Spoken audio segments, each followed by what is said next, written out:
Today, we are going to talk about how to create a winning content marketing strategy in 2023. So as of today, this is in the middle of January already. 2023 has started. So we're going to walk you through how we're thinking about and how you can win at content marketing for this year. Yeah, so the big thing that I always tell people is experimentation. It used to be where if you create long form articles, you did really well with content marketing. It used to be if you created videos, you do really well because it was novel. It used to be that if you just create a podcast, it'll do well because there wasn't as much competition. Times change, market conditions change. One strategy doesn't always work forever. But the thing that has helped Eric and I do well with our content marketing is we always experiment. You got to keep trying new things. You got to look at the trends. You got to see what other people are doing that's hot and see if you can take a little bit of that and integrate it within your strategy to see if you can do well. So some of the things that we've seen that are doing well in 2023 are one-off is to actually talk about current trends. So a great example of this, if you look at Billie Jean's Instagram, yes, it's about marketing, it's about business, but he'll talk about things like Mariah Carey's Christmas song and how much money she made from it and how it's a great business. Or he'll talk about the Netflix series Wednesday and how Netflix has done from that. So he's integrating marketing in everyday life. For example, I went to Target and I filled me with the Target shopping cart and I broke down how they put bigger shopping carts on purpose because that way people don't feel like they bought that much, which allows them to generate more revenue, right? These are examples of real life content that you're integrating within your story that we see doing really, really well in 2023.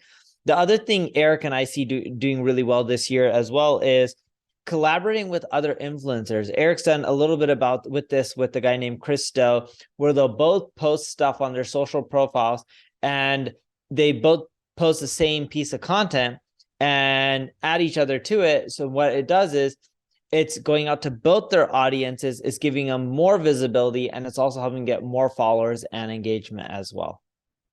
Cool. So I'm going to talk about what I'm planning to do. I think Neil can kind of align with this too, but high level, it's about experimenting, which is a form of just evolving at the end of the day, because you go back 10 plus years or so, both of us were blogging. And then you go back maybe 5 years or so when my YouTube was actually like, I was getting like 40, 50, 200,000 plus views per video. And when YouTube was a lot easier and like things change, right? And then now like what worked well on YouTube a couple years ago won't work as well because people's viewership, like their behaviors change over time too. But what I find working, and I was even looking at my own behavior yesterday, we're recording this in the middle of the holidays right now. But what I really enjoy doing during the holidays is just reading a lot of stuff. But I find myself actually watching more stuff. And on YouTube, my behavior has actually changed more towards watching podcasts, right? Which actually lends well to what we do here because this is a podcast. I have another podcast, and now we're going to be working with Spotify, and basically we're going to have access to their 18 of their podcast studios in LA, right? And so the way I'm looking at it now is like my behavior is like I watch podcasts, we do podcasts. Okay, I'm in LA. How do we collaborate with more podcasters that have strong reach and also YouTubers that have strong reach? Do it there. It's convenient that way. And then also build a community around it, right? So those are the buzzwords that I'm kind of paying attention to this year. It's like, okay, use a pillar piece of content, which is for us, it's a podcast, but you have the video, chop it up, remix it, right? Do more collabs with people that have good reach, and then also build a community around it, right? Which we've been doing for the last couple of years. So that's what I'm excited about. I think we're seeing a lot of these channels become mature, and now it's about the right mix that works for you. So that's the evolution that I'm seeing. Neil? Yeah, I totally agree with that. And it's funny too, like you were talking about YouTube, if you create long form videos on YouTube, that's fine, but YouTube is trying to push hard into the shorts game.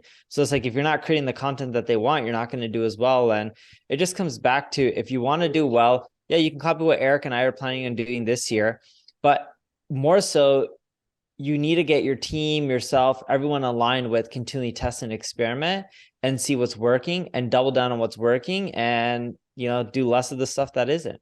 Yeah. Final thing I'll say from my side is Neil kind of brought up a good word, team, right? And so a lot of you might be working with contractors right now, or you might have full timers on your content team.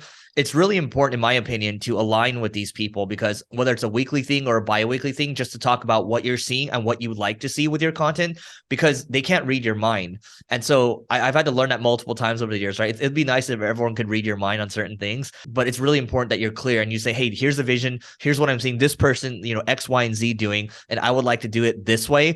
And then you can continually iterate, right? And that goes back to the evolution piece, and that goes back to the experimentation piece. So that is it for today. If you want to come evolve with us in person in Miami, February 12th to the 14th, levelingup.com/founders.